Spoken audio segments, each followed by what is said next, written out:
महाराज जी, सभी धर्म प्रेमी भाई बहन, बच्चे बच्चियों, गुरु महाराज की मौज और दयाल की दया से आज गुरु महाराज का आध्यात्मिक सत्संग होने जा रहा है। ये सत्संग कोई सामान्य बात नहीं है। सतयुग के अंदर कई वर्षों तक यज्ञ हवन करते थे, उसके बाद में कोई संत मिलता था और सत्संग सुनने का सौभाग्य कई हजारों वर्ष बाद में मिलता था।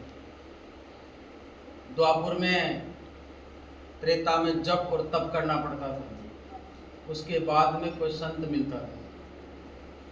कलयुग में इतना सरल और सीधा रास्ता मिल गया कि कलयुग में जैसे ही कोई महापुरुष का सत्संग होगा तो आप लोगों को पहले पता पड़ जाता है कि उस जगह पे आज सत्संग होने जा रहा है।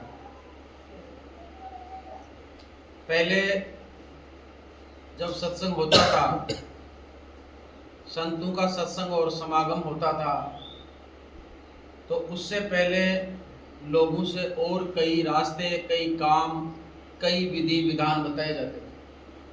व्रत, उपवास, तीर्थ, दान, पुण्य, ये सब चीज। लेकिन अभी जो कलयुग का समय चल रहा है, इस कलयुग में इतना सीधा रास्ता बता दिया कि कलयुग केवल नाम है धारा, और सुमिर सुमिर नर उतरे पार। तीर्थ जाए फल एक है। तीर्थ जाओगे तो एक फल मिलेगा। पवित्र जगहों का दर्शन करने से अपने शरीर पर जो रोग, दोष और जो नेगेटिव विचार हैं वो दूर हो जाते हैं। सत्संग मिले, तीर्थ जाए फल एक है, और संत मिले फल चार। संत मिले तो चार फल मिलते हैं, और सदगुरु मिले तो अनेक फल। कबीर कहे करे विचार। जब कोई इंसान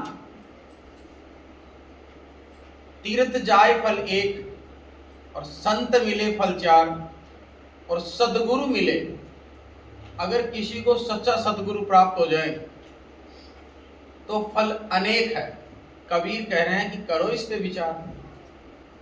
इस पे विचार करना चाहिए। विचार विमर्श करने का समय जो है वो भी उसी समय जरूरी है जब आप हर प्रकार से सक्षम हो। जब बुढ़ापा आ जाएगा, शरीर से उठा नहीं जाएगा, दूसरा ही उठा रहा है, पराधीन नर सपने सुख नहीं। रामायण कह रही है पराधीन, दूसरे के अधीन हो जाओगे तो फिर कोई खाने का, पीने का, उठने का, बैठने का कोई लाभ नहीं मिलता। बचपन है, उस पे खुद पे डिपेंड नहीं रहते। जवानी पे डिपेंड हुए तो उसमें जो सच्चा रास्ता है वो नहीं मिलता, और बुढ़ापा में जाकर के अगर सच्चा रास्ता पता चले तो उस समय में फिर आप अर्ध बल से, शरीर के बल से, माइंड से, कान से, आंख से कमजोर हो जाओ। आंख से दिखाई नहीं दे रहा तो नैनों के दर्शन नहीं, नैनों से दर्शन नहीं होंगे। गुरु दर्शन का लाभ बहुत मिलता है। गुरु की मूरत में सूरत निहारो प्रभु। महापुरुष कहते हैं कि गुरु की सूरत में भी एक अलग अट्रैक्शन होता है, जिनको देखने से सुकून मिलता है और सुनने से भी मिलता है। एक तो देखने से मिलता है सुख की प्राप्ति, एक सुनने से सुख की प्राप्ति। देखने से, सुनने से, स्मरण करने से सब चीज में लाभ मिलेगा। एक प्रकार का कोई लाभ नहीं है। सत्संग में जाने से कई लाभ मिलते हैं। अपना जो दुखड़ा है उसको रोने का भी टाइम मिल जाता है, उनको बताने का टाइम भी मिल जाता है। कई दिनों से तड़प रहती है, व्याकुल रहता है, मैं तड़पूं जैसे जल बिन मछली। धीरज धरो, करो विश्वास,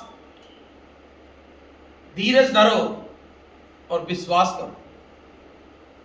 धीरज धरो, करो विश्वास, मैं तड़पूं जैसे जल बिन मीना। मैं ऐसे तड़प होनी चाहिए जैसे मछली, मेंढक पानी के बिना तड़पते हैं। जैसे एक ही औरत होती है, एक पुरुष होता है, एक स्त्री को अपने पति से प्रेम होता है, एक बच्चे को पिता से, मां से प्रेम होता है। ऐसा प्रेम अगर गुरु से हो जाए तो बात का कहना क्या।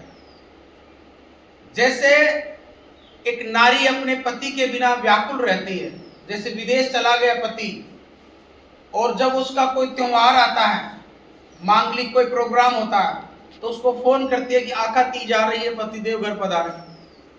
पहले कई ऐसा सिस्टम होता था, फोन नहीं होता था, सोशल मीडिया का जमाना नहीं था। उस जमाने में तार का टाइम था, तार भेजते थे, फिर पत्र भेजते थे, लेटर जिसको बोलते हो। अभी तो ऑनलाइन आप बात कर लेते हो, वीडियो कॉल पे, ऑनलाइन में ऑफलाइन की तरह मिल जाता है, चेहरे से चेहरे दिख जाता है। ये एक जमाना आ गया। पहले एक शिक्षा का समय था, गुरुजन पढ़ाते थे, गुरुकुल होते थे। उसके बाद में स्कूल में मास्टर पढ़ाते थे, फिर तुम्हारे सर पढ़ाने लगे, अब तो बच्चों के लिए फैकल्टीज आ गई। इंसान एक ही है, भाषा का फर्क है। ऐसे ही पहले जो गुरुकुल होते थे, उन गुरुकुल की जो शिक्षा होती थी वो अलग होती थी। गुरु जो होता था, जैसे माता पिता अपने बच्चों को पालता पोसता है, वैसे गुरुकुल के अंदर सब बच्चे डाल जाते थे और वहीं से शिक्षा ग्रहण करते थे। अर्जुन ने, कृष्ण ने, भीम ने, युधिष्ठिर ने, नकुल ने, सहदेव ने, सब ने शिक्षा गुरुकुल से ली। उस जमाने में श्री कृष्ण भी अपने गुरु बनाए संदीपनी जी को, भगवान राम ने भी गुरु बनाया, वशिष्ठ मुनि को कुल गुरु थे, विश्वामित्र जी उनके दीक्षा गुरु थे, हनुमान जी महाराज राम की शरण में रहते थे, फिर भी उन्होंने सूर्य भगवान को गुरु बनाया, क्योंकि सूर्य ने राम की महिमा बताई। राम से हनुमान तो मिल गए पर महिमा का पता नहीं चला, तो सूर्य भगवान ने बताया कि तुम ये नाम बोलो, इससे पार हो जाओ। हर समय का एक नाम होता है, हर समय की महिमा होती है, हर टाइम की वैल्यू होती है।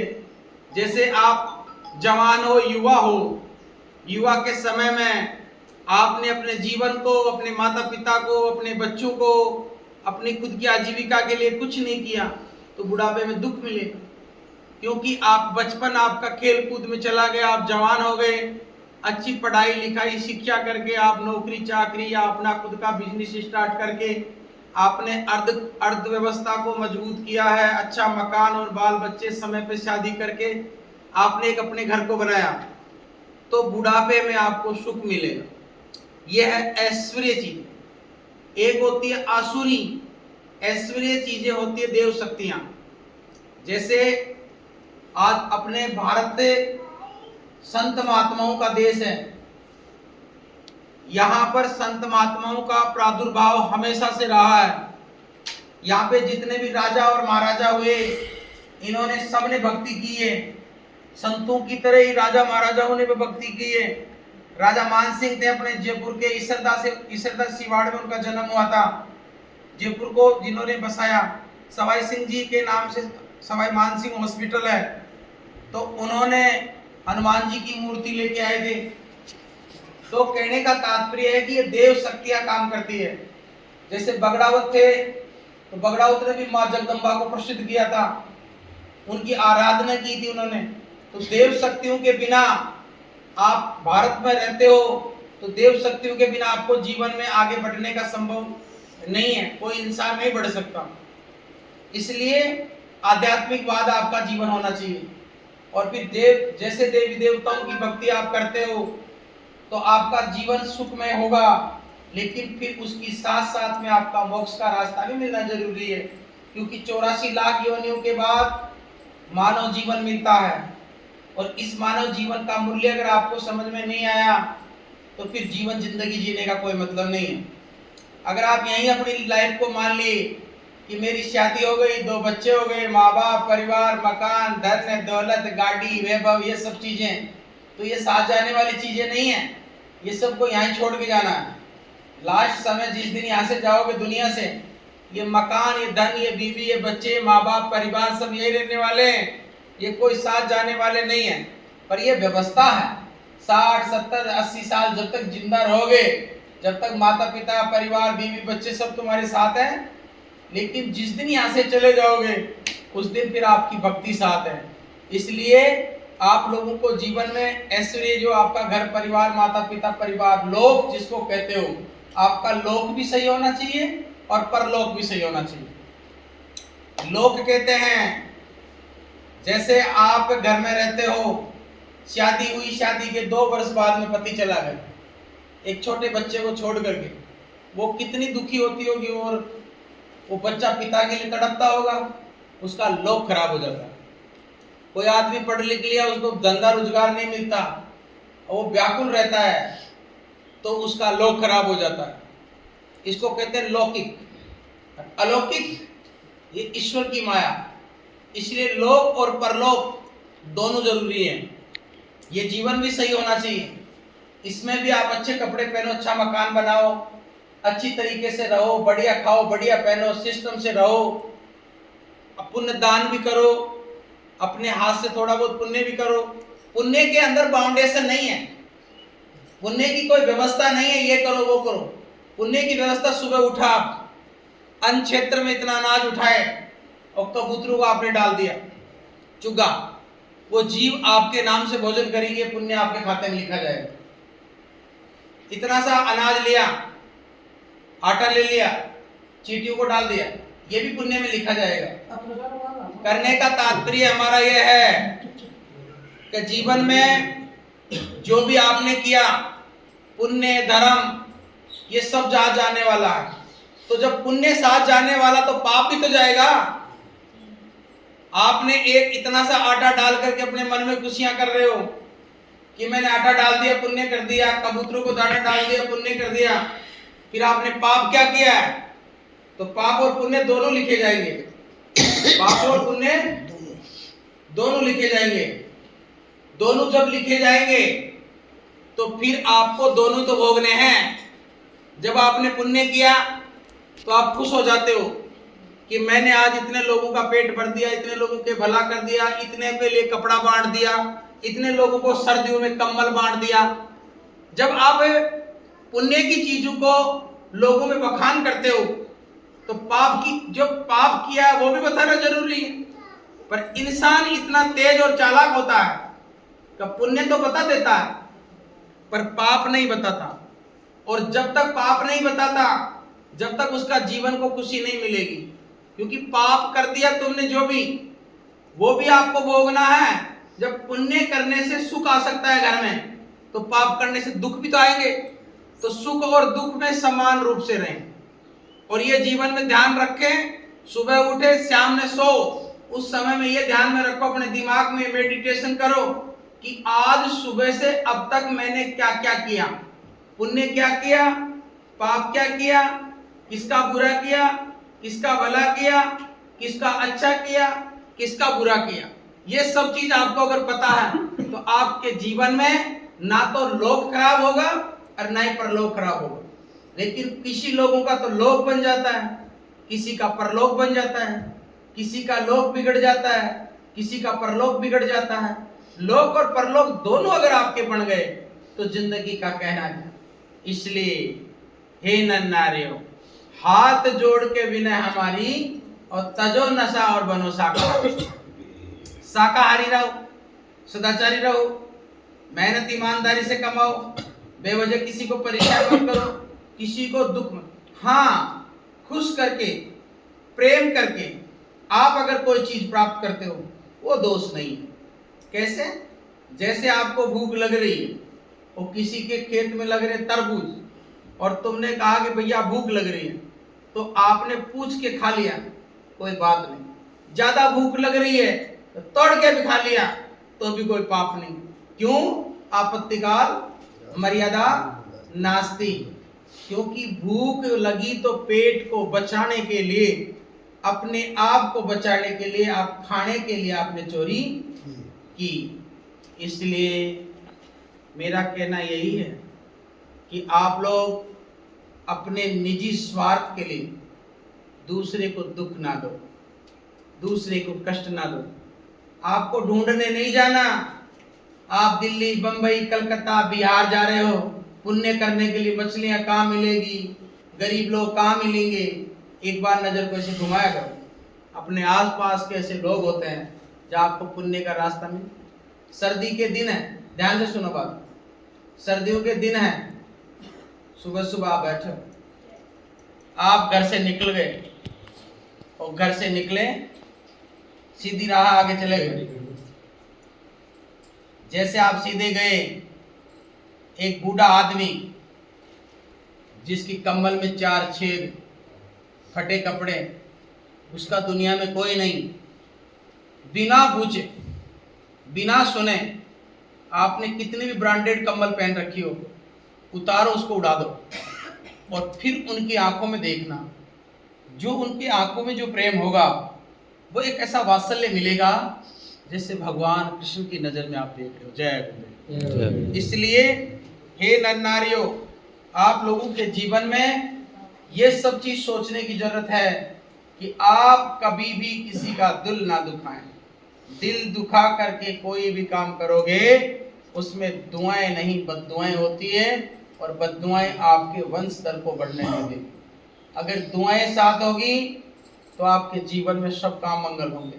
आपका धंधा, आपका व्यवहारिक जीवन, आपकी शादी, पति पत्नी, ये सब जीवन जो है ये सब खुश रहेगा। और आप अगर दिल दुखाए किसी, और मैं तो माताओं को, बहनों को कहता रहता हूँ कि आप सासू बहू एक घर में रहती हो तो लड़ाई मत किया करो, पर इनके तो भगवान जाने से क्या बीमारी है, परमात्मा ने इनको बनाया ऐसा है। आप किसी जगह चले जाओ, 1-2% तो मैं कह नहीं सकता, कोई समझदार होगी तो, बाकी ज्यादातर महिलाओं में तो सासू बहू में पूरे दिन चर चर चर चलती रहती है। सासू कहती है मैं घर की मालिक, और बहू कहती है मैं मालिक। अब दोनों ही मालिक नहीं हो। सासू सोचती है मैं तो इस घर की मालिक हूँ, तू कल की छोरी है। अब मैं सासू जी को समझाना चाहता हूँ कि सासू माँ, आप ये भावना रखो कि ये लड़की आज आई है, तू 20 साल पहले आई थी, आई तू भी थी जयगुरु, तू यहाँ की नहीं है, तेरे को 20 साल पहले लाया गया था, और ये अब आ गई 20 साल बाद, ये भी सासू बढ़ जाएगी जयगुरु।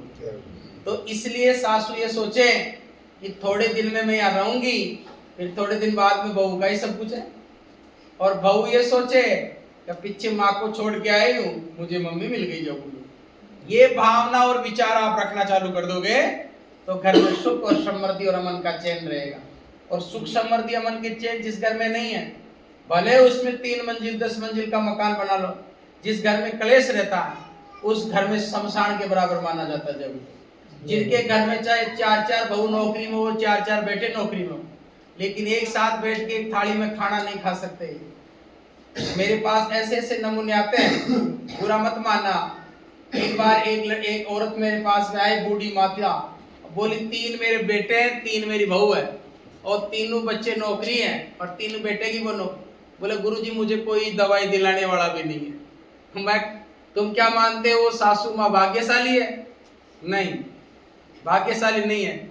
जिसके बेटे के हाथ से दवाई नहीं मिल रही, बहू के हाथ से पानी नहीं पिलाया जा रहा, वो नौकरी किस काम की कि अंत समय में लकड़ी नहीं दे सकता बेटा, पता नहीं कहाँ रहेगा। वो नौकरी ऐसी किस काम की इतनी दुनिया में, जो सबको पता है कि यहाँ दुनिया पड़ी नहीं है, एक दिन इसको छोड़ना है। जब यहाँ परमानेंट नहीं रहना है तो अप टू डेट क्यों बन रहे हो यहाँ? ये जिंदगी तुम्हारे बाप की है, जागीर है जो तुम्हारी है, ये व्यवस्था है। जितने दिन जिंदे हैं खा लो, मौज करो, बच्चे पैदा करो, पाल पोस के शादी कर दो, चलो यार दुनिया से, यही काम है ना। तो ये काम तो कैसे भी कर सकते हो। कई बार देखता हूँ कई बच्चे नौकरी नहीं लगते तो फांसी खा के मरूंगा। अरे बावड़े, एमए की परीक्षा देने वाला बच्चा अगर फांसी खा के मर गया तो 25 साल लेट हो गया, क्योंकि एमए में मरा, फिर दोबारा जन्म हुआ, फिर दोबारा एमए में वापस जाएगा, इतने दिन में 1 साल दोबारा फिर मेहनत करे में पास हो जाएगा, 24 साल बच जाएगी। तो मूर्ख लोग होते हैं, फांसी खाते हैं, जहर खाते हैं, कुएं में पड़ते हैं, लड़ते झगड़ते, ट्रेन के नीचे करते हैं, करंट के हाथ लगा के मर जाते हैं। जिसका दिमाग सबसे कम होता है वो मरते हैं ऐसे लोग, और वो प्रेत योनि में जाते हैं, इसलिए वो प्रेत बनते हैं। और पितृ योनि में वो जाते हैं जो अकस्मात एक्सीडेंट में मरते हैं। इसलिए भगवान कृष्ण कहते हैं अर्जुन को, हे कृष्ण, हे अर्जुन, हे पार्थ, इस संसार में पितरों की पूजा करने वाले को पितृ योनि प्राप्त होती है, देवताओं की पूजा करने वाले को देवता प्राप्त होते हैं, देव कुंड देवे कुंड प्राप्त होता है, और जो मुझे भजता है उसको मैं मिलता हूँ। जय गुरुदेव। अर्जुन ने कहा, है भगवान, मुझे दूसरी जगह क्यों भेज रहे हो दुनिया में? बोले, मुझे मिलने के लिए भी जो मुझे देख रहे हो मैं ये नहीं हूँ, मेरी शाश्वतता का दर्शन करो। तो भगवान कृष्ण ने विष्णु का ओरिजिनल रूप बनाया, और इसको तू पाना चाहता है तो मैं डायरेक्ट तेरे सामने खड़ा हूँ, तू मेरा सखा है, मेरा दोस्त है, फ्रेंड है, एक साथ रहते, एक साथ जन्मे, मामा बुआ का बेटा है, वो फिर भी बोले तू मेरे सामने पर मुझे पा नहीं सकता, क्योंकि मैं जिस रूप में हूँ ये संसारिक रूप का मेरा शरीर है, मुझे ओरिजिनलिटी में जाके देख मैं कौन हूँ। तो भगवान कृष्ण ने, अर्जुन ने कहा, मुझे एक बार आपके साक्षात शरीर का दर्शन करवाइए प्रभु, आपके ओरिजिनल स्वरूप का दर्शन कराए। भगवान कृष्ण ने ओरिजिनल अपना स्वरूप दिखाया कि वो विष्णु का रूप, ओरिजिनल विष्णु यही भगवान कृष्ण है। तो बोले, मिलेगा कैसे परमानेंट मुझे? बोले, इसको पाना चाहता है? बोले हाँ, तो किसी तत्वदर्शी संत की खोज करो। जय गुरु। अब बताइए, भगवान कृष्ण अर्जुन साथ में दोनों, और उसको कहा गया मुझे पाने के लिए ओरिजिनल स्वरूप को तुझे गुरु बनाना पड़ेगा, इसलिए भगवान कृष्ण ने गुरु बनाना पड़ा। और यहाँ की दुनिया के लोग सब नुगरे हैं, नुगरे नुगरे, और भक्ति करते हैं सुबह शाम तक उठ के, पर गुरु नहीं बनाते। अब गुरु परंपरा आज की नहीं है, आदि अनादिकाल से चलता आया, पर गुरु पूरा बनाओ, आधा नहीं, पूरा गुरु होना चाहिए। पूरा किसे कहते हैं? जिसकी नजर में मंदिर, मस्जिद, गिरजाघर, चरस चारों एक हो, जिसकी नजर में जाति पाति वेद पुराण कुछ नहीं, सब कुछ एक हो, जिसकी नजर में हिंदू मुस्लिम सिख ईसाई सब एक हो, जिसकी नजर में छोटा बड़ा जाति मजहब का कोई भेद ना हो, जिसकी नजर में अच्छा बुरा कुछ नहीं होता हो, पूरी सृष्टि अच्छी है, पूरी सृष्टि के लोग अच्छे हैं, गलत हूं तो मैं हूं, ये दुनिया अच्छी है। अगर ऐसा भाव रखने वाला कोई महापुरुष मिल जाए तो बना लेना गुरु को, आपको धोखा नहीं देगा जरूर। और बाहर की दुनिया से अगर तुम देख ले, दाढ़ी जटा बधाए के और तिलक निकाले 3 और पीला वस्त्र पहन के, ये कलयुग पाखंड। अगर तुमने सोचा बूढ़ा बाबा है, लंबी लंबी जटा है, पीले वस्त्र हैं, तो भैया संतों के आड़ में आडंबर भी मिल सकता है, और आडंबर दिखने वाला पूरा महापुरुष भी मिल सकता है। ये पहचान शब्दों से होती है, शरीर से नहीं। इसलिए शरीर को देख करके आकलन मत करना, शब्दों को देख के कहना। श्री कृष्ण अर्जुन को कहते हैं, हे पार्थ, संत कोई परंपरा नहीं होती है, संत कोई बनने की चीज नहीं है। संत तो बने बनाए आते हैं सृष्टि में, जब उनका जन्म होता है तो वो तैयार होते आते अपना काम करना चालू कर देता है। भगवान राम आके बने थे क्या? वो तो बचपन से ही थे। भगवान कृष्ण क्या बने थे क्या? वो तो बचपन से ही थे। तो कोई अगर भक्ति करता है 40-50 साल उम्र में और संत वेश में चला जाता है तो वो साधु होता है।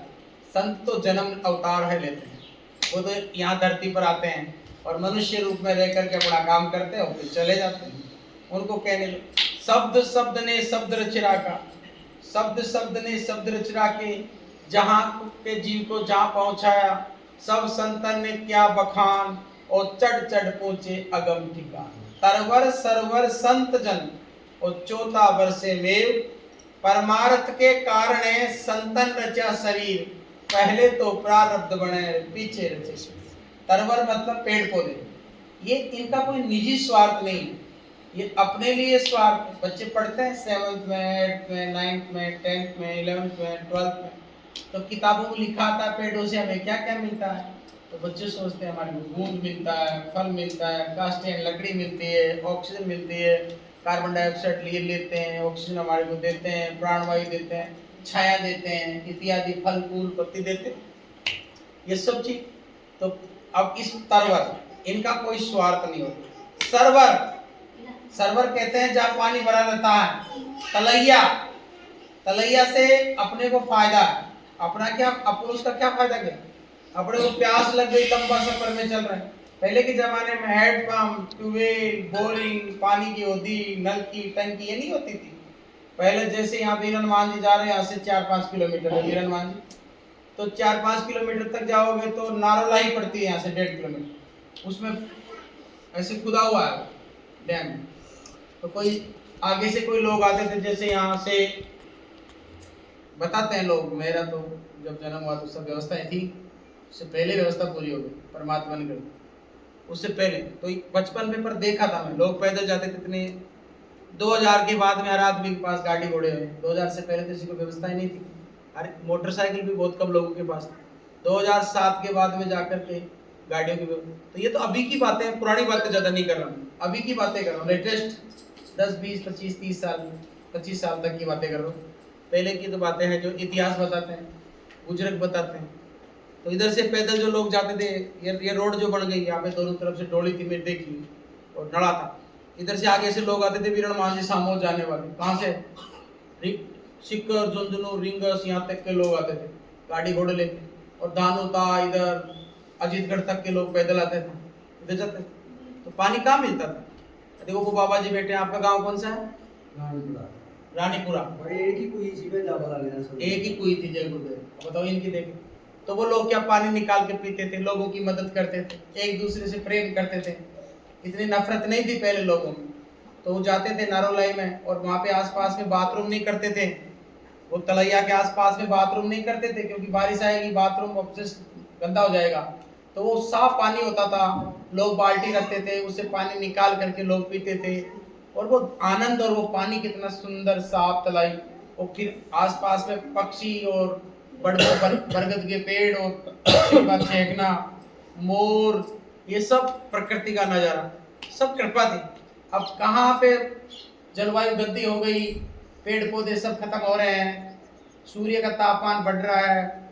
अब की बार साइंस बता रही है, अब साइंस तो खैर छोट बात की चीज है, आध्यात्मिक तरीके से पहले ही बता दिए गए थे आप सब चीजें, अब वो धीरे धीरे बता रहे हैं। सूर्य की कितनी ऊंचाई है, हनुमान चालीसा में तो पहले लिख दी थी ऊंचाई है, अब विज्ञान बता रही है वहां पे वो अपना रॉकेट पहुंच गया, वो पहुंच गया अपना। खैर वो मानता हूँ, साइंस भी एक आध्यात्मिकता का पार्ट है। तो मैं कहना चाहता हूँ कि प्रकृति के साथ में तुम रहोगे तो बैलेंस बना रहे। गाड़ी चलती है, जैसे बोलेरो गाड़ी होती है, इसमें एक बैलेंस राड का गुटका होता है, वो गुटका कट जाता है, निकल जाता है, तो गाड़ी ऐसे करती है, गड़। मिस्त्री के पास जाता है, वो कहता है बैलेंस राड का गुटका निकल गया, तो गुटका डालते फिर सीधी चलती है। तो तुम्हारी जिंदगी का बैलेंस, ये देवी देवता, प्रकृति, ये माता पिता, परिवार, समाज, संसार, गुरु, ये सब आपके जीवन में जरूरत है इनकी। जैसे भूखे इंसान को भोजन की जरूरत है, प्यासे इंसान को पानी की जरूरत पड़ती है, जिनके पास कपड़े नहीं है कपड़ों की जरूरत है, वैसे जीवन में शरीर को जिस चीज की जरूरत है, उसी प्रकार से शरीर को चलाने वाली जो जीवात्मा बैठी अंदर में, दोनों आंखों के मध्य भाग में अंदर में सूरत बैठी है, सूरत, इस सूरत जो जीवात्मा है, इसको भी भोजन की जरूरत पड़ती है, और इसको भोजन की जरूरत पड़ती है सत्संग। बिन सत्संग विवेक ना होई, रामायण क्या कह रही है? बिन सत्संग विवेक न होई, और बिन हरि कृपा सुलभ न सोई। कितनी गजब की बात बोली है।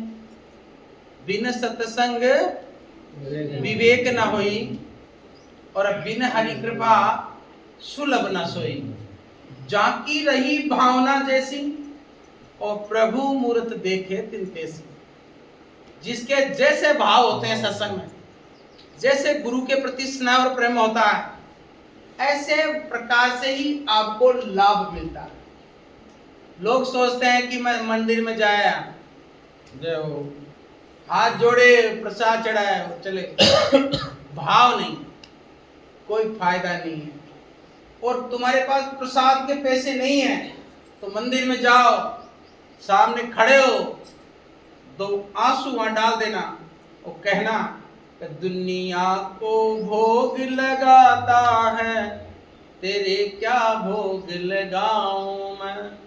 दुनिया को खुशबू देता है, तेरे क्या फूल चढ़ाऊं मैं। बस इतनी कह देना और फिर कहना आज से मैं तुम्हारा और तुम हमारा। आज से तू मेरी जिंदगी में किस्सा है। जय गुरु। अगर भगवान को जिंदगी का बना लिया हिस्सा तो फिर किसी का नहीं रहेगा लाइफ में किस्सा। जय गुरु। बस एक बना लो प्रभु से, प्रभु को अपना सब कुछ बना लो। और प्रभु से तो मिल नहीं सकते, तो फिर प्रभु से मिलाने वाले से प्रेम करो। और वो कौन होते हैं? सतगुरु। सतगुरु तेरे चरणों की गर धूल जो मिल जाए। बस ये कह दो कि तुम्हारे हनुमान चालीसा पढ़ते हो, उसकी चौपाई में लिखा हुआ है श्री गुरु चरण सरोज रज निज मन मुकुर सुधारी। वरनऊ विमल जसु जो दायकु फलचारी। बुद्धिहीन तनु जानिके सुमिरो पवन कुमार। बल बुद्धि विद्या देहु हरहु कलेश विकार। कार्तिक गजल की बात बोली। श्री गुरु चरण सरोज रज। हे गुरुदेव, आपके चरणों की रजो धूल। श्री गुरु चरण सरोज रज मतलब होती है चरणों की धूल। रज किसे कहते हो? धूल। चरणों की धूल को आप, हे गुरुदेव, आपके चरणों की धूल जो रज है ना, इसका तिलक वंदन करके मैं हनुमान जी की पूजा करता हूं। यानी हनुमान जी की पूजा भी अगर गुरु नहीं पढ़ा रखे और पूजा करते हो तो कोई लाभ। हनुमान चालीसा कह रहे, मैं नहीं कह रहा। शंकर सुवन केसरी नंदन तेज प्रताप महाजगवंदन। स्वन किसे कहते हैं? स्वन। शंकर स्वन। स्वन शंकर स्वन। शंकर तो शंकर भगवान, और स्वन मतलब होता है पुरुष का वीर्य। शंकर भगवान के कलल से, कलल बोल सकते हो उसको संतों की भाषा, हिंदी में कह सकते हो, स्वर्ण भी कहते हैं इंग्लिश में। शंकर स्वन है। और केसरी नंदन, केसरी नाम का बंदर बैठा था सामने। शंकर स्वन, शंकर भगवान का साक्षात। लेकिन स्वन जो शब्द है, मैं नहीं कहूंगा मैं विद्वान हूं, मैं तो दुनिया में सबसे अज्ञानी इंसान हूं, मुझे ज्ञान नहीं है, मैं तो दुनिया में सबसे अज्ञानी हूं। पर रामचरितमानस जिन्होंने लिखा वो तो बहुत तगड़े विद्वान थे, तुलसीदास जी। वाल्मीकि जी ने संस्कृत में लिखा। पर मेरे विवेक से इतना कह सकता हूं कि शंकर स्वन गलत है, इस जगह आना चाहिए शंकर स्वयं। शंकर स्वयं ही हनुमान है। जय गुरु। क्योंकि स्वन शब्द मनुष्य के लिए लग सकता है, भगवान के लिए शब्द, क्योंकि वो गर्भाशय से जन्म नहीं हुआ था, उनका कान के द्वारा हुआ था, तो उनको अवतार कहते हैं। और अवतार का कारण है शंकर स्वयं केसरी नंदन तेज प्रताप महाजगवंदन। शंकर का 11वां रुद्रित हनुमान है, तो शंकर है वही हनुमान है। मेरे शरीर का एक टुकड़ा काट करके यहाँ से दूसरा कोई जीव पैदा कर दे तो महाराज जी का टुकड़ा हो गया। और किसी से कोई प्रेम करे बेपना तो क्या कहते, तू तो मेरे जिस्म का टुकड़ा। बच्चे को बोलते हो अपने खुद के बच्चे, बस वही बात है कि शंकर वर्मा, शंकर स्वयं केसरी नंदन तेज प्रताप। पर जो भी लिखा बहुत बढ़िया लिखा। बस महात्माओं की व्याख्या है, अलग अलग संत अलग अलग प्रकार से बताते हैं, कोई क्या कोई क्या। कहने का मेरा तात्पर्य इतना ही है कि नासे रोग हरे सब पीरा, नासे रोग हरे सब पीरा, जपत निरंतर हनुमत वीरा। जिसके नाम को जपने से दुनिया का रोग कट जाए। बताओ कितनी बड़ी ताकत। और फिर आगे लिख दिया कलयुग में सिर्फ और सिर्फ 7 ही लोग जिंदे हैं। और वो लोग कौन से हैं? अश्वस्थामा राजा बलि, विभीषणाय परशुराम, देवाचार्य कृपाचार्य, हनुमते चिरंजीवी। कितनी गजब की बात। अश्वस्थामा, भीम ने अश्वस्थामा नाम के हाथी के पैर पकड़ के आकाश में गया, अस्तुथामा मर गया। कितनी देर में महाभारत कंप्लीट। अश्वस्थामा नहीं मरा था, अस्तुथामा नाम का हाथी मरा था। अश्वस्थामा राजा बलि। अब वो भीम भी कैसा होगा जो हाथी के पैर पकड़ के आकाश में भगा दिया, जब तक महाभारत पूरी, जब तक नीचे ही नहीं आया। जय गुरुदेव। लेकिन कुंभकर्ण की खोपड़ी में डूबे अर्जुन भीम। फिर वो कुंभकर्ण कैसा होगा जिसकी खोपड़ी पड़ी थी कहीं कंकाल जिसमें पानी भरा था, भीम घुस गया उसमें, निकला ही नहीं। जय गुरुदेव। कुंभकर्ण के अवतार होते हैं, शक्तियां होती है एक दूसरे के अहंकार को तोड़ने के लिए। जय गुरुदेव। अश्वस्थामा राजा बलि, विभीषणाय परशुराम। परशुराम नहीं था, राम जी ने धनुष तोड़ा था, खड़ा हो गया था। फिर उसने पहचाना ये तो भगवान है साक्षात। बोले मेरे में अहंकार, इसको तोड़ दो, इस दिशा में बाण बाओ। अश्वस्थामा राजा बलि, विभीषणाय परशुराम, देवाचार्य और कृपाचार्य संत थे, बहुत बड़े संत, जिनके दर्शन मात्र से दुनिया की सभी समस्याएं खत्म हो जाए। संतों को देखो। देवाचार्य और कृपाचार्य, हनुमते चिरंजीवी। एकमात्र देवता हनुमान जी हैं जो इस कलयुग में जिंदे हैं। जय गुरु। बाकी की तो सबकी कीर्तियां पूजनीय कीर्तियां। जय गुरु। जैसे लोक देवता हैं, लोक देवता कौन है? तेजा जी हैं, गुगा जी हैं, वो मैजी महाराज, ये लोक देवता हैं जिन्होंने वीरता के लिए अपना सब कुछ न्यौछावर कर दिया। इन्होंने सुभाष चंद्र बोस, लालपाल बाल, लाला राजपत राय, विपिन चंद्र पाल, बाल गंगाधर तिलक, ये ग्राम दल के नेता थे जिन्होंने देश दुनिया को आजादी के अंदर अपनी बलियां दी। वो भी वैसे थे तेजा जी की तरह वीर गति, जिनका नाम पूछता तो जो देश के लिए समर्पण करता है, अपने लिए तो पूरी दुनिया ही करती है। अपने लिए कोई कर दिया भाई मेरे पास इतनी प्रॉपर्टी, इतने मकान और धन दौलत, वो कोई इतना मायने नहीं रखता। दुनिया के इतिहास में तूने क्या किया? ग्रीन्स बुक में आप जाने के बाद दुनिया से लिखा क्या गया? जब मैं दुनिया में नहीं रहूं और फिर लिखा क्या जाए पीछे से, वो माना जाता है। गुरु महाराज दुनिया से गए, आज इतिहास कहता है भारत नहीं कई देशों में आने वाले सब बच्चों के क्वेश्चन आएंगे, बाबा जय गुरुदेव कौन थे? जैसे आज कबीर साहब का था, कबीर इज गॉड, कबीर भगवान थे। जय गुरुदेव। आने वाले समय में वो पुरानी चीजें हो जाएगी, फिर ये नहीं आएगी। इतिहास लिखा जाता है, जैसे अपने लिखा जाता है इंदिरा गांधी कब मरी थी, कब जन्मी थी, कौन थी वो, भारत की पहली प्रधानमंत्री कौन थी? इंदिरा गांधी। और भारत का तीसरा प्रधानमंत्री कौन था? इंदिरा गांधी। और महिला प्रधानमंत्री कौन थी पहली? इंदिरा गांधी। याद करवा दिया जाता है। बस यही बात है कि दुनिया में आप अच्छे काम करो। मैं तो ये कहता हूँ गर्मियों के दिन है, एक मटकी लेकर के बीच में से उसको तोड़ करके, छीका बोलते उसको, ऐसे जो रस्सी डाल करके अपने खेत में कहीं डाल दो, पानी डाले, वो भी पुण्य है। छोटे छोटे पुण्य कर सकते हो। कोई कहता मैं तो गरीब आदमी हूँ क्या पुण्य करूं? अबे गरीब है तो एक घड़ी आधी घड़ी खाना खाता है ना तू, एक घड़ी आधी घड़ी आधी में पुनिया, साधु को इतना दीजिए जा मैं कुटुंब सुभाए, मैं भी भूखा ना रहूं और साधु न भूखा जाए। खाना खाते हो, 2 चपाती थाली में रहती है, एक चपाती का इतना सा टुकड़ा तोड़ो, ऐसे करो, छोटा छोटा चूरा हो जाएगा। अपने आसपास में देखो कौन है? चींटियां, चिड़ियां, चिड़ियां, और चिड़ियों को ऐसे डाल। तुम भी खाना खाओ और वो भी खाएगी, फिर उनको देखते रहो। उनका वात्सल्य जो प्रेम है वो थाली तक खींच लाएगी वो धीरे धीरे। आप वहां से डालो, वहां डालते डालते यहाँ जाएगी, यहाँ डालो यहाँ आ जाएगी, एक दिन थाली में तुम्हारी सांस है। ये प्रेम है। फिर परमात्मा क्या सोचेगा? तुझे मनुष्य सही बनाया मैंने, इसे तू दोबारा फिर मनुष्य बन जाएगा, और ऊपर का कर्म बन गया, भजन बन गया तो मोक्ष। और तुमने उस चिड़ी को पकड़ के मार के खा गया तो चल 84। हर पूछेगा हाकिम तो क्या तुम कहोगे, कुदरत की अदालत में जलना पड़ेगा, आया है बुलावा बंदे जाना पड़ेगा।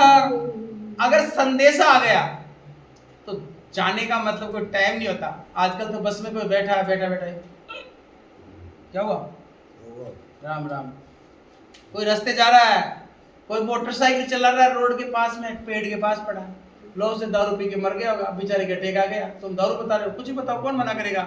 ये तो जमाना, किसी के लिए कुछ भी बोलो, कौन मना करेगा? कोई फर्क नहीं पड़ता। ये दुनिया के बारे में सोचना बंद कर दो। दुनिया की नौकरी नहीं करते आप भगवान की चर्चा करो, क्योंकि आप भगवान के नौकर हो, दुनिया के नहीं जय गुरु। तुमने क्या ठेका ले लिया? वो क्या कह रहेगा, वो क्या कह रहा है, वो क्या सुन रहा है, वो क्या कह रहा है, क्या मतलब है? उनके नौकर थोड़ी हैं जो वो कहें वैसे करें। वो तो कहेंगे कल तुम्हारा काम छोड़ दो और हमारे घर पे आने लग जाओ, चल जाओगे किसी के? नहीं ना, तो सुनते क्यों? एको हम द्वितीयो नास्ति, अब भूतो ना भविष्यति। एक परमात्मा, दूसरा कोई नहीं। अगर एक के बन जाओगे तो काम बन जाएगा, और 70 के बन जाओगे तो काम बिखर जाएगा। बस एक को बना लो, ईश्वर अल्लाह तेरे नाम, सबको सम्मत दे दो। बस एक को बना लो कि एक प्रभु तू मेरा और मैं तेरा, और फिर आराम से बैठ जाना, और फिर बेटे बेटे बोलना, छोड़ के संसार जब तू जाएगा, कोई न साथी तेरा साथ निभाएगा।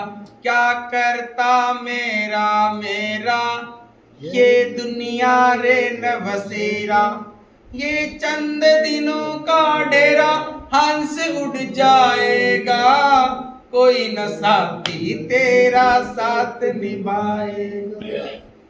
तो कहना का छोड़ के संसार जब तू जाएगा, कोई न साथी तेरा साथ निभाएगा। ऐसे बोलते रहोगे तो काम बन जाएगा। फिर कहना, 9 महीने तक मात गर्भ में उंदा झूलन झूल रहा, सिर ता नीचे पैर ते ऊपर मल मूत्र बहता, उस भट्टी जैसे तावन में तू 9 महीने तक ताप रहा। तू भूल गया उस हरि नाम को, किस कारण तू आया था, किस कारण तेरा जन्म हुआ है, उस कारण को भूल गया। जिस कारण तेरा जन्म हुआ उस कारण कोई भूल गया। अरे हरि नाम को भूल गया तू, उस मालिक को भूल गया। जिस कारण तेरा जन्म हुआ उस कारण कोई भूल गया। बचपन गया तेरा खेल कूद में, गई जवानी गलपत में। अरे बचपन गया तेरा खेल कूद में, जवानी गलपत में। बचपन गया तेरा खेल कूद में, गई जवानी गलपत में। अंत बुढ़ापा खाट पौड़िया, ढड़क ढड़क तेरी ढड़र जिंदगी, जो बुलबुल सा पानी रे। 9 महीने तक मात गर्भ में ऊंधा झूलन झूल रहा, सिर ता नीचे पैर ते ऊपर मलमूत्र बहता था।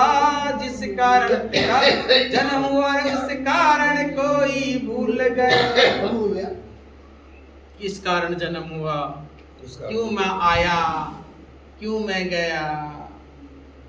कोई चला गया, कोई जा रहा, कोई जाने की तैयारी है। कोई चला गया, कोई जा रहा, कोई जाने की तैयारी है। कोई तो गया, कोई जा रहा है, और कोई तैयारी में खड़ा है। हॉस्पिटल में जाते हो, कोरोना के टाइम में कई मंदिर परिसर से जुड़े लोगों के फोन आ रहे थे, महाराज जी मेरे सारे वाले बेड का आदमी तो वो आज मर गया, कल भी मैं मर जाऊं, परसों उससे पहले वाला मरा था। अरे राम, तू बेड को ट्रांसफर करते उठ तो पहले बैठ जा, नंबर डॉक्टर कह रहे हैं। अब वो बेचारे की चिंता हो जाती, धक धक धक धक धक, ऐसे बेड गिर रहते हैं नंबर में, ऐसे कंपाउंडर आते हैं, चेक करते हैं, डॉक्टर आता है एक बार देखने, गचा इंजेक्शन ठोकता है तुम्हारे, और फिर बीमार। और फिर वो पास वाला चू चू कर रहा है, तो खुद तो बीमार है, उसको देख रहे तू क्यों कर रहा है सुसरा, पलट मुंडो बोल, वो इधर कर लिया। और फिर थोड़ी देर में उसके शरीर में पेन हो रहा है। अब वो कह रहा भैया तू कितना ठीक है, मैं तो ठीक हूँ, मैं तो बस गया। उससे पहले वाला बोला ये गया, अब मेरा नंबर है। ऐसे अगर तुमको बता दिया जाए, इतने लोग बैठे हो, किसका कब नंबर है, तारीख फिक्स बता दिया जाए, अभी से खाना पीना बंद, घर पे जाके लोग आएगा बोल देगा अब बस मेरे लिए कुछ मत करना, खाना भी नहीं खाऊंगा, मैं तो कल 12 बजे ही जाने वाला हूँ, महाराज जी ने कह दिया, तो क्या वो जी पाएगा? इसलिए जन्म मरण हानि लाभ यस अपयस विधि के हाथ, जन्म मरण हानि और लाभ यस अपयस विधि के हिन हाथ। जन्म मरण हानि लाभ, जन्म मरण हानि लाभ, यस और अपयस, ये किसके? विधि के हाथ। विधि का विधान जान हानि लाभ सही है, विधि विधि का विधान जान हानि लाभ सही है, और जाई विधि राखे राम ताई विधि रही है। अब मन में विचार करो, मैंने देख लिया रे सब कर कर के, घना लोभ तो कर रे लाचारी, पारती ने पंदा फेंका जमुना जी की ताल में। पारती कौन होता है? जीव को पकड़ने होता है। पारती ने पंदा फेंका जमुना जी की ताल में, और कछुआ उलझी आया पारती के हाथ में। मैंने देख लिया रे सब कर कर के, घना लोभ तो कर रे लाचारी। इस बात को आपको समझना है, सत्संग के जरिए लोगों को सही दिशा दिखाने के लिए गुरु महाराज की वाणी के द्वारा एक एक शब्द का आकलन करके, एक एक शब्द को समझा करके जीव को परमात्मा से जोड़ने के लिए अच्छे से अच्छा सत्संग सुनाने की कोशिश करते हैं। तो वो जीव कैसे भी प्रभु से जुड़े, पर जीव क्या करता है? जीव एक ही काम करता है, 2 घंटे सत्संग सुना, बाहर निकला तो भूल जाओ उस कला को। वो क्या था? वो टेलर था। जैसे मूवी देखने जाते हो, तो मूवी में जाते हो तो टिकट लेते हो, टिकट लेके अंदर चले जाते हो, बाहर जाते ही जैसे हॉल में आप बैठोगे तो पर्दे को एक बार बंद कर दिया जाता है, सबको चेक करते हैं टॉर्च डाल के, और फिर जब टॉर्च डली सब एक्टिव हो जाते हैं, और फिर बंद कर देते हैं, और पर्दे को चलाते पिक्चर चालू, और बीच बीच में कभी कभी रविवार को आने वाली को भी दिखा देते हैं। उसको कहते हैं टेलर। क्या कहते हैं? टेलर। अब वो टेलर 8 दिन बाद पिक्चर बनने वाले जगह। तो कहने का मतलब प्रकृति नाराज है, कभी युद्ध चल रहा है, कभी कोरोना आ रहा है, कभी लंपी आ रहे हैं, कभी धूप पड़ रही है, अलिनो आ गया, अब की बार बारिश कम होने वाली है, El Niño El Niño what this El Niño? El Niño क्या है? अलिना है कि बरसात 94%, 100% से कम, तो इसका मतलब कोई क्षेत्र सूखा भी रह जाएगा। अब इसका देशी नुस्खा बना दिया कि सम्मत जोड़ 3 से करे गुणा, और 7 का भाग, एक छिक्का मध्यम काल, दुग्गे तिग्गे सम्मत, चौके पंजे बिल्कुल काल, शून्य में महाकाल। जो सम्मत के आंकड़े, कोई आखा तीज को भी देख ले, राजस्थान आखा तीज को 4 मिट्टी के बर्तन बना के, फिर आषाढ़, श्रावण, भादवा, आशो, ये होते बड़े बूढ़ों की श्रद्धा भाव, उससे ही होता है उनका। देखो पहले आखा तीज होती थी, आखा तीज के दिन क्या करते थे? मिट्टी रावड़ी बढ़ाते थे। और किसान क्या करता था? आखा तीज के दिन अपने बेल हड़ होता था, देखो उन्हीं को पूजा करते थे, बेचारों को रोजगार उन्हीं से मिलता था। तो हड़ और बेल उनको 1-2 उमरा लेके आ जाते थे, और फिर उनके राखी पूछे बांध के उनको मीठा खिलाते थे, जमीन पे भोग लगाते थे। कितनी श्रद्धा! वो कहाँ गई आस्था तुम्हारी? कोई आस्था नहीं। आजकल तो जाते हैं, बीज डाल देते हैं, आ जाते तो बड़ा घास हो जाता है, हो गया, दोपड़ी दुखा जाएगी, मुथा जाएंगे, चलो घर, कुछ नहीं मिला जय। अब ये कोई बात नहीं होती। तो मेरा कहने का मतलब यह है कि अपनी मेहनत किसी भी क्षेत्र में रहो तो ईमानदारी से करो। ईमानदारी क्या होती है? आप स्कूल में पढ़ाते हो बच्चों को, तो आपको ड्यूटी 8 घंटा देनी है, तो 8 घंटे पढ़ाओ, फिर घर जाओ, रेस्ट करो आराम से। कोई भी आदमी, चाहे वो किसान हो, खलियान हो, पुलिस में हो, आर्मी में हो, किसी भी डिपार्टमेंट में, मुझे कोई दिक्कत नहीं। मैं कहना ये चाहता हूं, मंदिर परिसर में दरबार चलता है तो ये हमारी भी ड्यूटी है, हमारी भी जिम्मेदारी है कि जब तक लोग अभी सत्संग में आए, शाम तक लोग आते जाते रहते हैं, जब तक सब लोगों को हमारा मार्गदर्शन, सत्संग, गुरु महाराज का बताया रास्ते पे चला के लोगों को शाकाहारी, सदाचारी, नशा मुक्त अभियान चलाते रहते हैं, बताते रहते हैं। हमने वसुंधरा राज्य जी को एक बार एडिट करके सब लोगों से एडिट करवा के बाबा जय गुरुदेव संगत के द्वारा एक बार एक कागज सबको दिए थे। उसमें लिखा क्या गया था, गाय को राष्ट्र पशु घोषित किया जाए। फिर राजस्थान के साथ साथ में एमपी, बिहार, पंजाब, हरियाणा, महाराष्ट्र, कई जगह पे दिए थे, लेकिन इसको कोई एक्सेप्ट नहीं किया। एक जगह किया। अब वो जगह कौन सी है? जहां पे गाय को राष्ट्र पशु घोषित किया गया, कौन सी जगह है?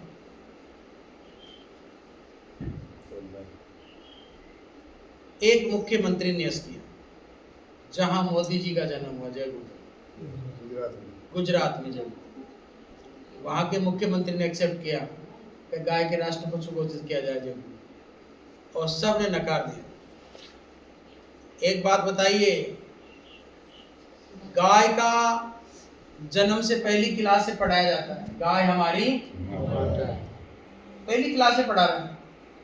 किताब में है, हर चीजों को मान रहे हो तो इसको क्यों नहीं मानते? फिर या तो किताब को मानो मत, फिर तुम किताब को भी मानते हो, उसमें ऐसे नहीं लिखा हुआ बैल हमारा बाप है, नहीं लिखा ना।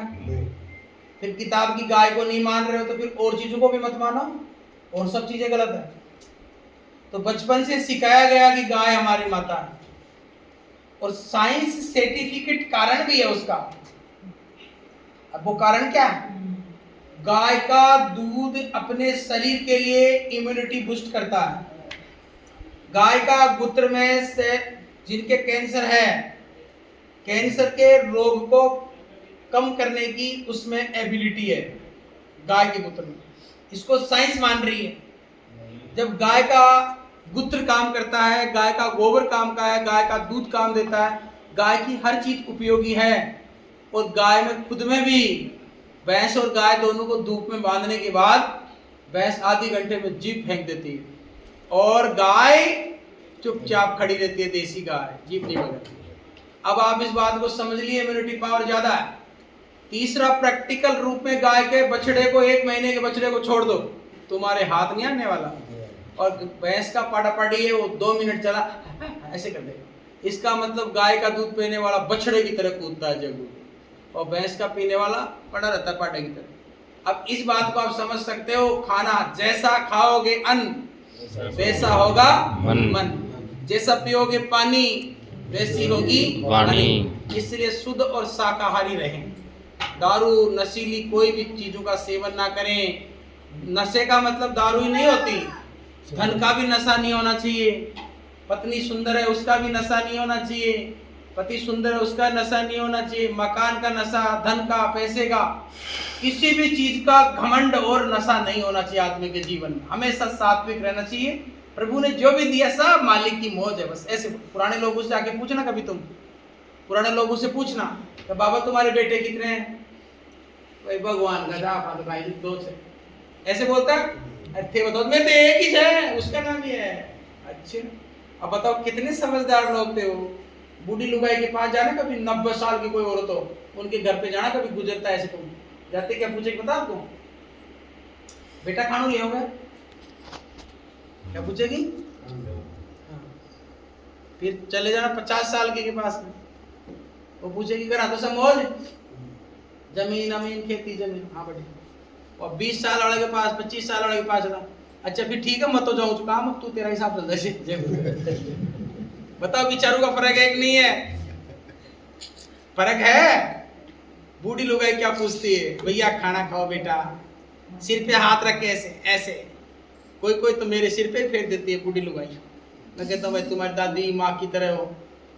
तो वो पूछती, पहले मैं छोटा था, जब कई जगह में जाता था तो मेरे को पूछती थी, तेरा से छोटा सा ही महाराज बन गया? हाँ बन गया, बहुत पहले की बात।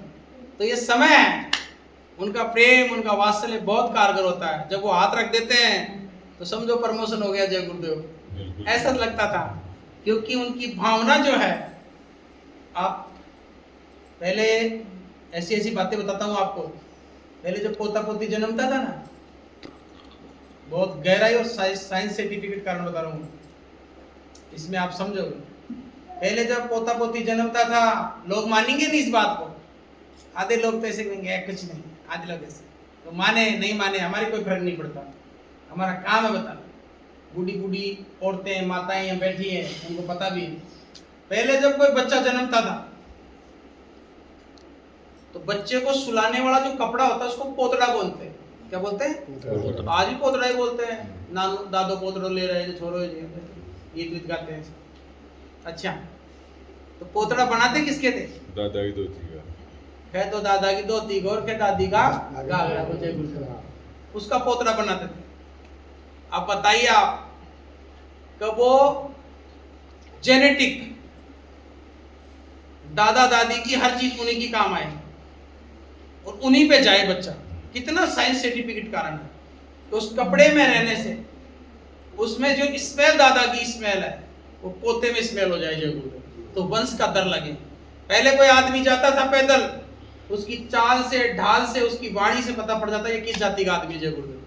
आज कोई लेडीज खाना खाने गई है, कोई बता सकता है इनमें लेडीज है कि कोई बता सकता है? नहीं।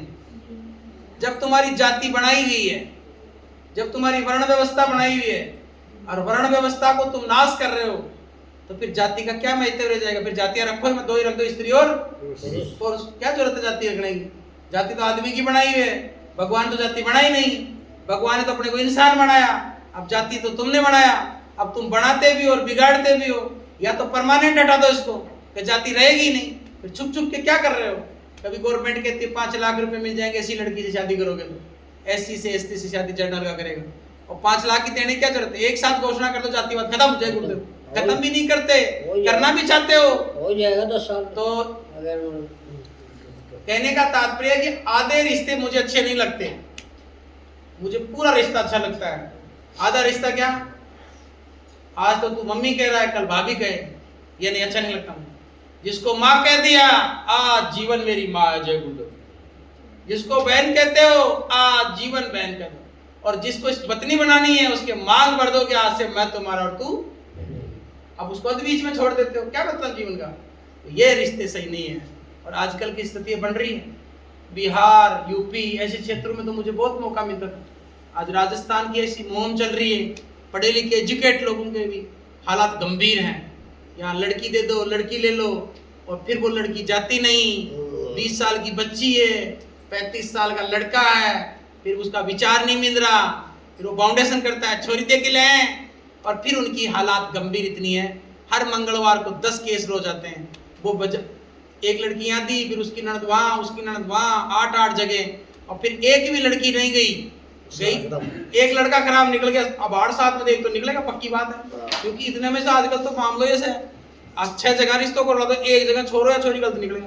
अब एक जगह वो निकले, उस सहन गंगा जी गाल दियो, अब छोरी लाने सेंसियर बच्ची की गुरुजी मेरे भाई चौको, वो बेचारो भाभी ने कुछ ना कर, मैं मेरा पति से इंटरफियर कर, मैं तो नहीं बायन भैया को कोई मैट्रिक, और हमारी ननद से ना जी को ननदोई, वो भी लड़की से परेशान कर दियो। अब माँ ने भी रोक लिया कर, बताओ जिंदगी खराब हुई कि नहीं हुई?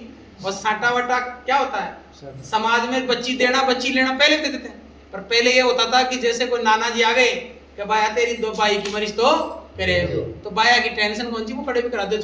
आजकल नानू छोरा को करा दियो, छोरी को करा दियो, तो फिर छोरो बैठे बैठे करा रहे, सोच रहे बेचारा मजबूरी में कहीं सोचे वो तो दे दियो लो।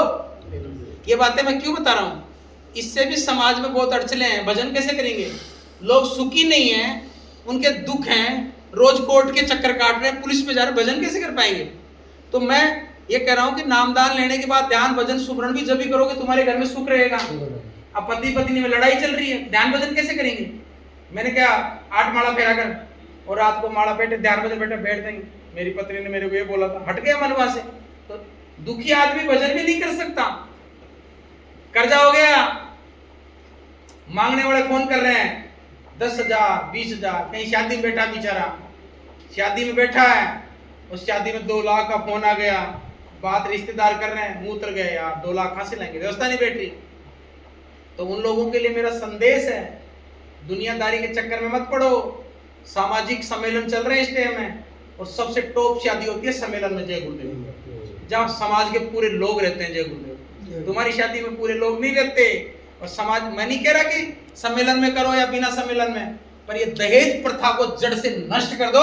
इससे 2 फायदे होंगे, एक तो लड़की दहेज का केस नहीं ठोकेगी, दहेज ही को ले रहे हो, बाहर निकला दो, ऐसे निकला हो फलाना आदमी ने अपने बच्चे बच्ची को बिना दहेज शादी की। जरूर अखबार में आएगा तो नाम भी होगा तुम्हारा ऊपर, और भी देख बिना दहेज। एक नई मुहिम और लोगों को सही दिशा दिखाते हुए अपने बच्चे बच्चों को बिना दहेज शादी की, ये बहुत अच्छी मुहिम है। मैं ऐसे लोगों का बहुत बहुत धन्यवाद करता हूँ जिस शादी में दहेज ना लेते ना देते। और ये करोड़पति है ना, करोड़पति जो ज्यादा बकवास लगे हम तो देंगे, इनको भी मैं संदेश दे दूं, बुरा माने मानने कोई, मेरे कोई फर्क नहीं पड़ता कि मेरी बच्ची के 20 लाख रुपए शायद गाड़ी दी 30 की, तो छोरा के लेके वापस आ जाते हो, बात वही हो तो जय गुरुदेव लगाया का, वो तो तेरे 5-7 बच्ची है और बच्चियों के लगा 30-30 एक और फिर कह कि मेरा लड़का था नहीं, लड़कियों को लगा। तो लोग बताओ फिर भी क्या बात करेंगे, छोरा तो था नहीं खाने वाला और लड़कियों के लगा था, और क्या करते हैं, ये दुनिया से है। और अगर लड़की के लगा भी दिया पैसा, गाड़ी भी दे दी 4 व्हीलर, तो दूसरे दिन लड़के की शादी में फिर लिया तो क्या बोलेंगे, जो गाड़ी दे क्या करा, इसने गाड़ी दे दी, वो वहां ले ली, पहले सेटिंग कर रखे थे कि तू मेरे को दिला दे, मैं तेरे को जैसे दे दूंगा।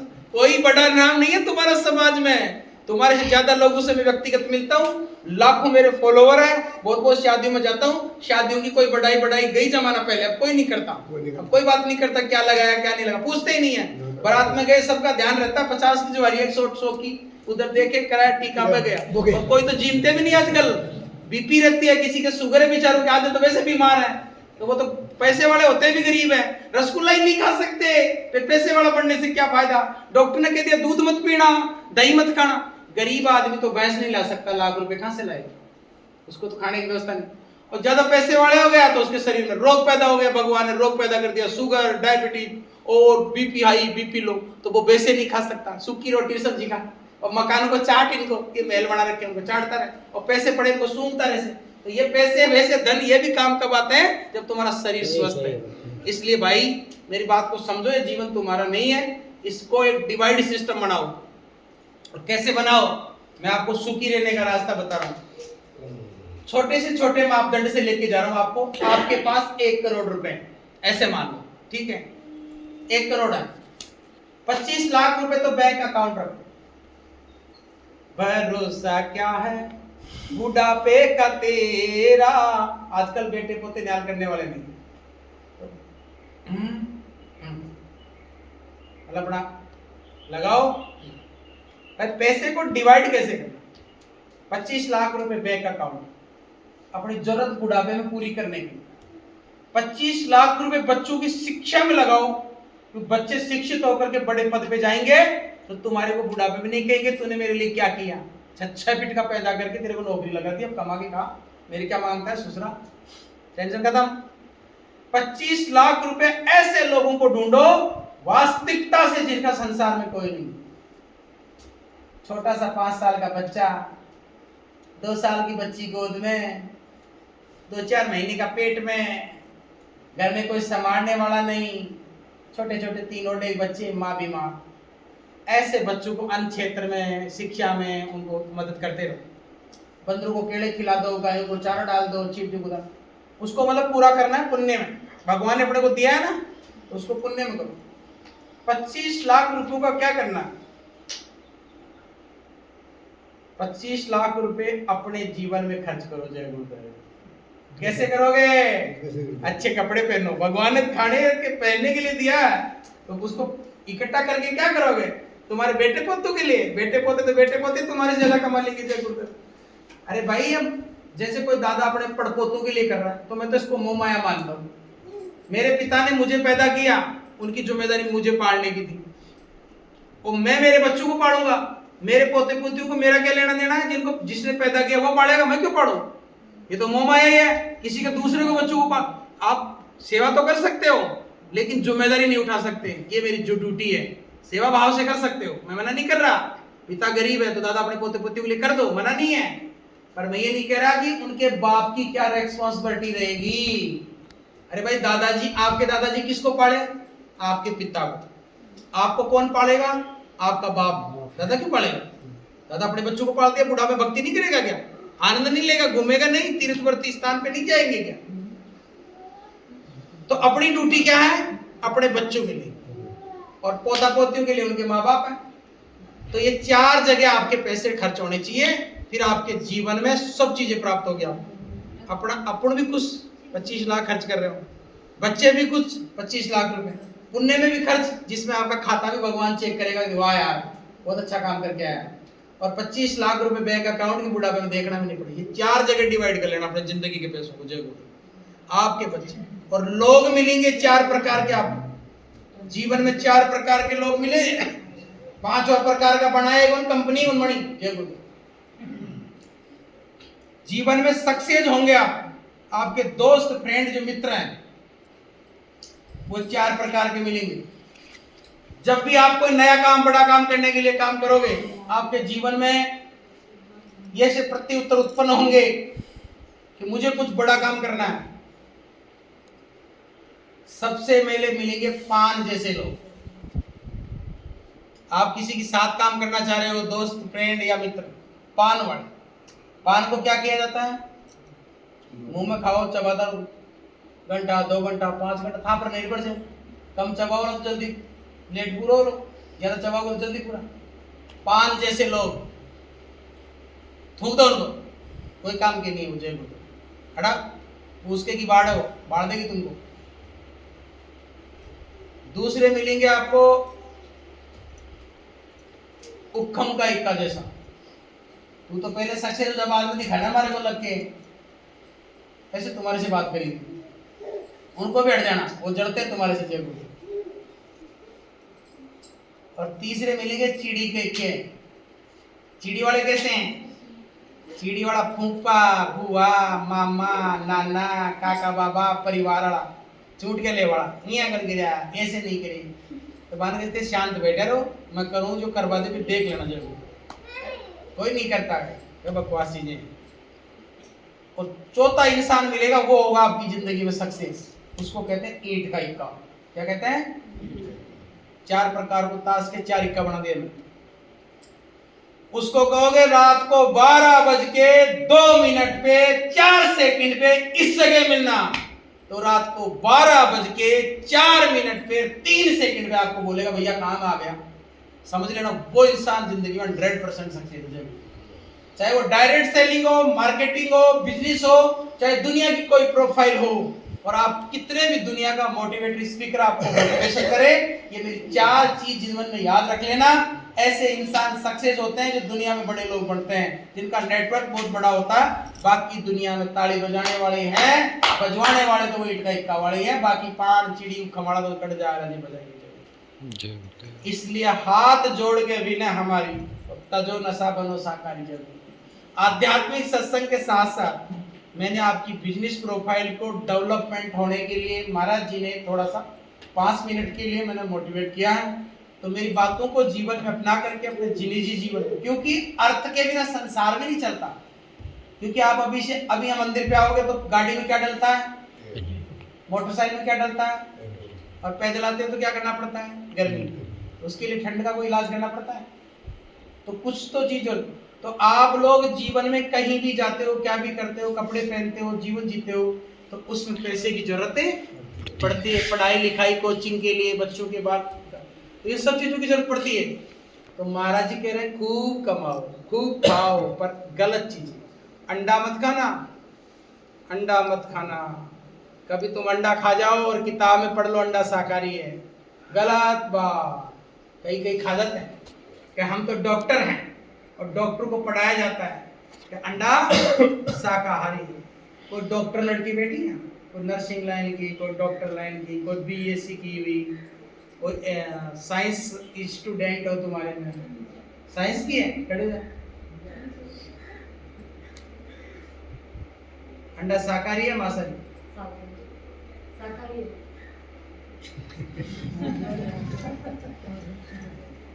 कैसे है अंडा शाकाहारी? कैसे है? कोई पेड़ के लग रहा है, मुर्गी के गर्भाशय से निकलता है, मुर्गा और मुर्गी अंड और पिंड कलल बनता है, दोनों की निषेध क्रिया के बाद प्रोसेसिंग होती है कि अंडा बनता है। जब मुर्गी का अंडा शरीर से बाहर निकलता है, वो रास्ता मूत्रा से है, तो भैंस के पाड़ापाड़ी भी उसी रास्ते से उसी चीज का बढ़ता है। मुर्गी के अंडे में क्या बनता है? बच्चा। अच्छा, तो बच्चा मांसाहारी है, एक शाकाहारी? बच्चा मांसाहारी हो गया, अंडा शाकाहारी। तो शुगर मीठे से बढ़ती है, मीठे से शुगर होती है, तो गुलगुला खाने से शुगर बढ़ेगी नहीं बढ़ेगी? क्यों बढ़ेगी? गुलगुला तो अलग चीज हो गई। तो आप बता रहे हो बच्चे और अंडे फर्क कैसे बता दिए? जब गुड़ और गुलगुला में फर्क नहीं है तो अंडा और बच्चे में क्या फर्क है? उसी अंडे में बच्चा बन रहा है। बुद्धि और दिमाग में फर्क है? बुद्धि और दिमाग एक ही चीज है, अलग अलग है? एक ही चीज है, एक ही चीज है। तुम्हारे में कोई है जो अलग अलग बता सकता है कि बुद्धि और दिमाग अलग है? एक है। बुद्धि और दिमाग में अलग फर्क होता है। दिमाग तो सब में है, भगवान ने सबको बनाया दिमाग, पर बुद्धि सब में बराबर। भैंस के बच्चा जन्मता है, गाय का बच्चा जन्मता है, जन्मते ही माँ के पास जाके ऐसे करता है, पर वो पीछे करता है आगे करता है उसको पता नहीं होता, क्योंकि उसमें बुद्धि नहीं है। उसकी सांकड़ होती है ना भैंस की, वहां से थोबिया मारता है, दूध निकल जाए, बेचारे को कहाँ मिलेगा? और उसका मालिक स्वामी क्या करता है? उसकी पकड़ के गुद्दी ले जाके थड़ के पास में दूध पिलाता है। ऐसे करते हो आप लोग? बच्चा जन्मते अपने आप चूक लेता है क्या? पकड़ के ले जाना पड़ता है, और फिर बच्चे को दूध वहां मिल जाता है। 2 दिन चुकाना पड़ता है, तीसरे दिन भाग के कुछ चूक जाता है, क्योंकि उसमें बुद्धि आ गई। जय गुरुदेव, बैठ जाइए। अंडा शाकाहारी है, आपने बताया। साइंस कहती है कि अंडा कच्चा रहता है तो शाकाहारी है, और पक के बच्चा पैदा हो जाता है तो मांसाहारी है। पर महाराज जी कहते हैं कि जिस बच्चे से जो प्रोसेसिंग बन रही है वो शाकाहारी नहीं मांसाहारी मानी जाएगी। जय गुरुदेव। और कोई अंडा खाता है तो भैंस के बछड़ा जन्मता है, उसके साथ में जेर भी आती है, तो अंडा और जेर में दोनों में एक ही चीज है, उसको चेक करवा सकते हो। तो फिर अंडा खाने वाला जेर भी खा सकता है। इसलिए अंडा मांसाहारी था, मांसाहारी है। आध्यात्मिकवाद में, संत मत में अंडे को अपवाद बताया, नहीं खाना जरूरी। और इसमें गुण कौन सा उत्पन्न होता है? तमोगुण। कौन सा गुण? तमोगुण पैदा होता है। तामसिक चीजें कम खाएं जरूर। लहसुन और प्याज के लिए कई बार कहते हैं ना, कोई तमोगुण का इंसान है, उस वैसे लहसुन और प्याज गलत चीज नहीं है, जड़ी बूटी है। लहसुन गार्लिक ऑयल जो होता है नसों को खोलने का काम करता है, पर लहसुन और प्याज से उत्तेजना ज्यादा होती है। जय गुरु। इसलिए ये बताया जाता है कि जो भक्ति में एक बार पड़ गए आदमी, साधु लोग होते हैं, तो उनको भोग वासनाओं की कोई वो नहीं रहती डिमांडेशन, तो उन लोगों के लिए खुल के बता रहा हूं मैं। आप कहीं वीडियो देख लेते हो आधा, फिर छोड़ देते हो कहीं ले लहसुन। लहसुन और प्याज गलत चीज नहीं है। अति वर्जते, ज्यादा कोई भी चीज नुकसानदायक है। तो जिसमें तमोगुण, गुस्सा, क्रोध, वासनाएं ज्यादा होती हैं, उनके लिए बताया गया कि भक्ति में जुड़ने के बाद लहसुन और प्याज कम कर देते हैं कि उत्तेजनाएं ज्यादा ना हो। क्योंकि बैठत 12 चलत 18, सोवत में 36 और भोग वासना 64, मृत्यु को नजदीक। इसलिए ये बताया जाता है कि ये चीज तामसिक स्वभाव की गर्मी करती है बॉडी में, इसलिए इसको गलत माना गया। जब बाकी चीजें गलत नहीं है, कोई आपको बता दे प्याज मत खाना। कई बार मैं देखता हूँ कथावाचक आते हैं, वो कहते रहते हैं ये कुत्ते के उससे बना हुआ है, पोटी से, ऐसे कुछ। ये बात बहुत गलत बात है। सब पेड़ पौधा जो भगवान ने, प्रकृति ने बनाया, कुत्ता वत्ता क्या बनेगा ये लोग? तो ये प्याज लहसुन ये सब औषधि हैं, ऐसा कुछ नहीं है। बस फर्क यह है कि लहसुन में गर्मी की मात्रा ज्यादा होती है। लहसुन प्याज जैसी गर्मी की चीजें खाने से तमोगुण पैदा होता है, क्रोध उत्पन्न, और फिर भोग वासना की इच्छाएं ज्यादा रहती है। और भोगी पुरुष फिर वो क्या करता है कि उसका 24 घंटे उसी में मन रहता है, तो वो दिनचर्या जो व्यवस्थाएं घर गृहस्थी की है वो अपनी प्रॉपर बना नहीं पाता और भक्ति में मन नहीं लगता। यह इसका सीधा रास्ता जय गुरु। इसलिए आपको कोई मना ही नहीं है, सब चीजें खाओ, शाकाहारी रहो, अंडा मत खाना, अंडा में तमोगुण है इसलिए वो आपकी बुद्धि को खराब करता है, इसलिए अंडा नहीं खाना चाहिए। दूसरा दारू। दारू एक नशीला पदार्थ है, पीने के बाद इंसान अपने घर परिवार तक को भूल जाता है, चाची बच्ची की पहचान भूल जाता है, पत्नी को सुखी नहीं रख सकता। दारू पीने वाला ना घर चला सकता, ना परिवार चला सकता, ना पत्नी को खुश रखता। पत्नी नरेगा में जाती है, पति दारू पी के मारता है। ये स्थितियां बढ़ती है दारू पीने से। इसलिए नशा सब अपवाद और नशा कोई भी मत करो। जय गुरुदेव। रही बात तीसरा, मांस। दूसरे को काट करके अपनी थाली में सजा करके खा रहे हो, उसमें किसी की बद्दुआएं होती है। ऐसी चीजों को जीवन में मत खाओ जिसमें किसी का लाल हो जाए। क्योंकि कुत्ता बिल्ली शेर पानी जीभ से पीते हैं, गाय भैंस गधा घोड़ा और मनुष्य गिटक के पीते हैं। गिटकने वाले शाकाहारी हैं, जीभ से पीने वाले मांसाहारी हैं। तो कुत्ता बिल्ली जो मांस खाते हैं, ऐसा भोजन मनुष्य को नहीं खाना चाहिए। इसलिए दारू मीट अंडे मत खाओ। अब लास्ट पॉइंट पे आपको बात बता दूं, ऐसा भोजन मत खाओ जिस भोजन में दया और दुआ ना हो। सत्संगी लोग कान खोल के सुन लो नामदानी, बाकी लोगों से तो इतना वास्ता नहीं है। जिनको नाम दीक्षा हो गई, देखिए ऊपर हाथ करो कौन कौन जिनको नामांकरण हो गया। जय बैठ जाओ, धन्यवाद। नामदानी लोग हर जगह खाना मत खाया करो, मांसाहारी घर में खाना मत खाओ। चाहे वो रिश्तेदारी हो, घर जाया हो, रिश्तेदारी में जाया हो, लेकिन घर आके खाना खाओ। जय गुरुदेव। क्योंकि उनके बर्तनों में खाना खाओगे तो भी भजन नहीं बनेगा। जय गुरुदेव। इसलिए बचना है। पानी भी हो सके तो साथ में लेके चलो, हर जगह मत पिया करो, प्याऊ जगह लगी रहती है, क्योंकि वहां पे अपने से पहले कौन पी के गया उस बर्तन में, उसका भी पाप उतरता है। जय गुरुदेव। इसलिए बर्तन साथ में बोतल रखो, और जहां तुम्हारे मन मंगे, अगर जिस घर में साफ सुथरा काम है वहां तो पी सकते हो। जय गुरु। पर जो मांसाहारी है, जहां बकरे कटते हैं, बेईमानी का पैसा आता है, जैसे कोई लूट के कशोट के किसी का गला काट करके पैसे लाता है, ऐसी जगह का अन्न मत खाओ। विषम पितामह की बुद्धि भ्रष्ट हो गई थी। दुशासन के घर में दाना खाता था, सभा के बीच में खड़ा था, सबसे बुजुर्ग आदमी था। अब द्रौपदी को खड़ा कर दिया था सभा में, क्योंकि पांडवों को सट्टे में श्री कृष्ण ने हरा दिया था अहंकार की वजह से। लेकिन जीत तो पांडु ही सके थे। लास्ट में झटका लगाए थे, शर्तें लगा दी पत्नी की, हार गए, लेकिन श्री कृष्ण की भगत थी। तो अब इस शिशुपाल राक्षस था, भगवान कृष्ण ने 100 बार माफ करने के लिए बोला था। बुआ का बेटा था शिशुपाल, वो जन्म लिया तो एक बार भगवान कृष्ण ने कहा था इसकी 100 गुना माफ कर दूंगा। शिशुपाल की मां बोली थी श्री कृष्ण को कि इसकी माफ कर देना। क्यों बोली थी? कि उसको किसी ऋषि ने वरदान में कहा था कि शिशुपाल की मौत श्री कृष्ण से होगी। जय गुरुदेव। तो उसने बोला कि श्री कृष्ण शिशुपाल के प्राण कभी मत लेना। बोले बुआ मैं ये तो नहीं कहूंगा भाई इसके प्राण नहीं लूंगा, पर मैं इतना कह सकता हूं इसकी 100 गुना माफ है। तो उसने बोला 100 बार माफ कर देगा। तो अर्जुन खड़ा था श्री कृष्ण का, और श्री कृष्ण को शिशुपाल क्या बोलता है?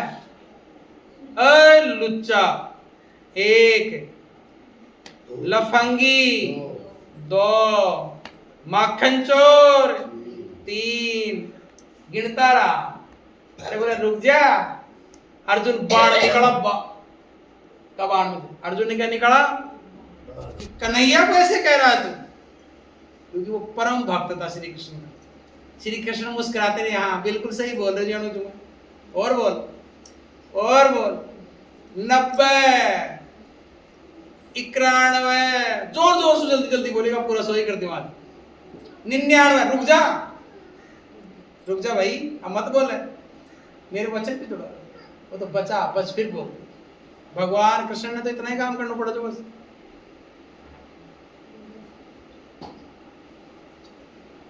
अब भगवान कृष्ण के अंगुली में थोड़ा लग गया कट। द्रौपदी ने क्या किया,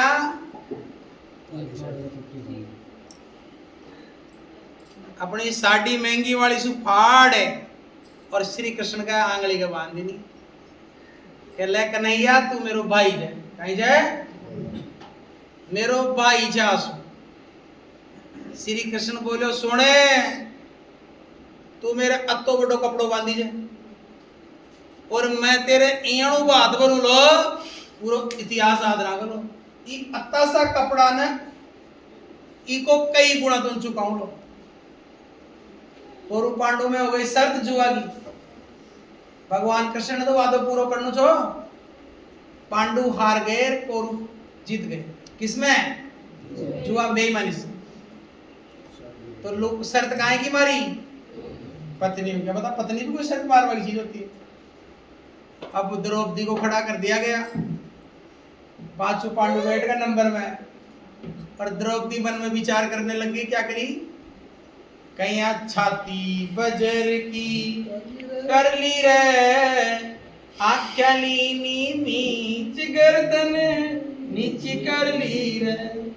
भीमसेन जैसा बलकारी, अर्जुन जैसा धनुधारी, पांच पति की नारी होकर, बोला 5 मेरे पति है और 5वीं बलवान है। भीम तो यहाँ से है कि 10,000 हाथ है ताकत से, और अर्जुन याणु जे एक बाण मारेगा ना पूरा पत्ता शिखर बाण उल्टा जाए।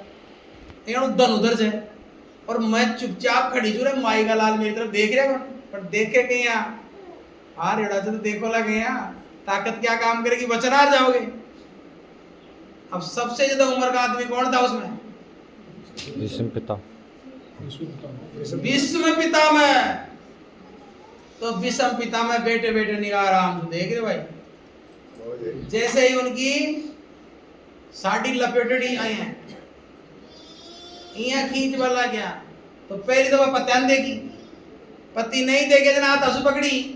और राधा भगवान कृष्ण को क्या बोलती है कि कन्हैया तेरी भक्त तेरी भाण बनी थी ने सभा के बीच में दुखी छे, एक बार भी कि संभाल करेगा तो बाण न दिख रहे बोली टेम दिखला पति दिख रहे बाली याद करी जब न्याल कर देला बिन। भगवान को याद करना पड़ता है। द्रौपदी की मदद पहली करवा को ना, पहली पत्या नहीं याद करी अंदर को ना पति कर ला। दूसरा, जब पति ध्यान नहीं दिए तो हाथों से खींचने लगे, हाथ आंसू पकड़ ली नहीं गाड़ी। अब एक औरत बिगड़ो मामूर बाण जो दोनों खींच रहा था, तो पर खींच बांध फिर बाबू इलाज भी आनो जना बाप बेचारी आपका हाथ से पकड़ लेनी। अब एक औरत की जात अबला नारी कितनी देर रोक सकती? जब भी की सुनाई न लास्ट के माने एक पल्लू बचो सिर्फ जिसम का तो पढ़ दो, पर्दा की माया से दुनिया, बस पढ़ दो बच रहे जो लपेटो। हर बात सोची कि अब तो मामला आउट हो सभा के बीच में।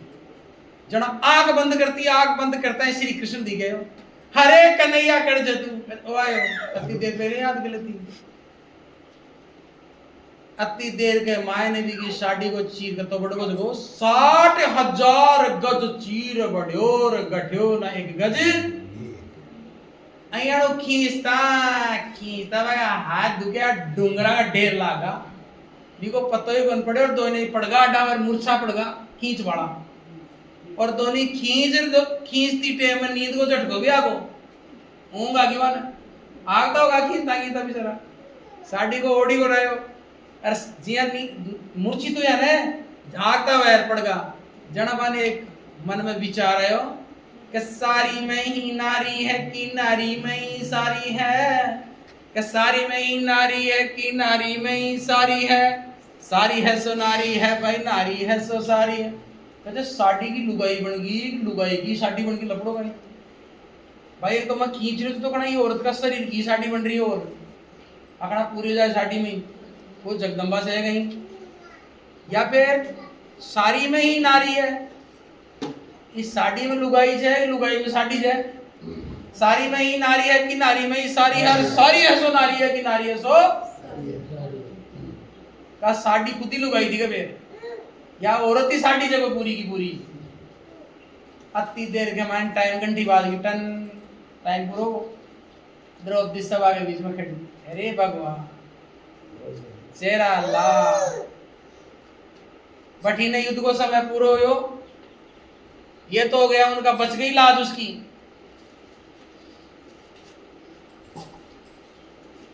और जब बाणों की सैया पे विषम पितामह सो रहा था, सुनना ध्यान से, बाणों की सैया पे विषम पितामह सो रहा था, तो द्रौपदी बड़ी कर गई, बाड़ा ने खोल कहते आने हाल रहा कौन कमाए रंगोली, कौन काम है दुशासन काम है, परण करोड़ी जो मेरा लगा जोधा से 5 पति जान पहली खेमे जो दुशासन यहाँ के तूने जंगा पर बैठा हूं, तो एक जंगा ने तोड़वाई, और लास्ट ने भीम सुवा दो करी जीवा कि तू मेरा अगर पति और परमेश्वर से, तो वो इंसान माने जंगा में एक हो जाएगी, जंगा टूटनी चाहिए जय।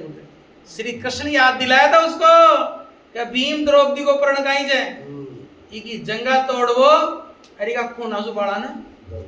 अब तुम सोचो कि दूसरी स्त्री के बाहुबल बलात्कार जैसे कारनामे चल रहे हैं आजकल, छोटी छोटी बच्चियों के साथ में बलात्कार होता है। जब पहले सजा ऐसी मिलती थी तो अब कैसी मिलनी चाहिए जगह, किसी की मर्जी के खिलाफ। मर्जी एक अलग चीज है, मर्जी से तो शादी भी होती है, बिना मन इच्छा के विरुद्ध, तो उनके खूनों से रंगवाए। और विषम पिता में जब बाणों की सैया पे सो रहे थे, तो बाणों की सैया पे जैसे वो सो रहा था उसका खून निकल रहा था, तो द्रौपदी नासी आई, हा हा हा हा। विषम पिता मतलब पुरुष को देख के स्त्री नहीं हंसती है। जीते में सभा के बीच के मायने तू बूढ़ो आदमी छो, दादा की दया मेरा शरीर न नगन कर जाता, तूने आनंद आ रहे तो देख बस जीते में तू उसको रोक नहीं सकता था। उसने बहुत अच्छा जवाब दिया, मेरी बुद्धि अति भ्रष्ट होगी जी कि सूर्य की किरण कागज पर गिर बासु कागज नहीं जल सकता। सूर्य की किरणें कागज पे डालने से कागज नहीं जलता, उसमें लेंस लगाना पड़ता है। सूर्य की किरणें लेंस पे गिर के कागज पे गिरेगी, कागज जल जाएगा। मेरी आंखों का पर्दा गंदा हो गया था क्योंकि कुदाना खाता था। जय गुरुदेव। हे नन्नारियो, यही तो बात मैं बता रहा हूं कि कुदाणों को एक मत खाओ। कुदाना किसे कहते हैं? अपने गुरु का आश्रम में कुछ भी खा सके थे। जय गुरुदेव। गुरु की सब चीज आपने, सब चीज भगवान की, सब चीज आपने, भगवान आपने मामा बुआ फूफा रिश्तेदारी में जिम्मे भी आप खाणू खा बजाओ चा खिलावा चा बाके भी खा सकते। रास्ते जाते हुए अनजान व्यक्ति ने कोई लंगर लगा रखा है, वहां पे आप खाना कभी मत खाना। जैसे कई बार अपन खाटू श्याम जी जाते हैं, रास्ते में कोई लंगर लगा मिल जाए तो वो भोजन है भूखे प्यासे और कंगलों के लिए, अपने लिए नहीं है। उसको प्रसाद करके मत खाना, वो प्रसाद नहीं है, वो मेहनत और ईमानदारी का दाना नहीं है।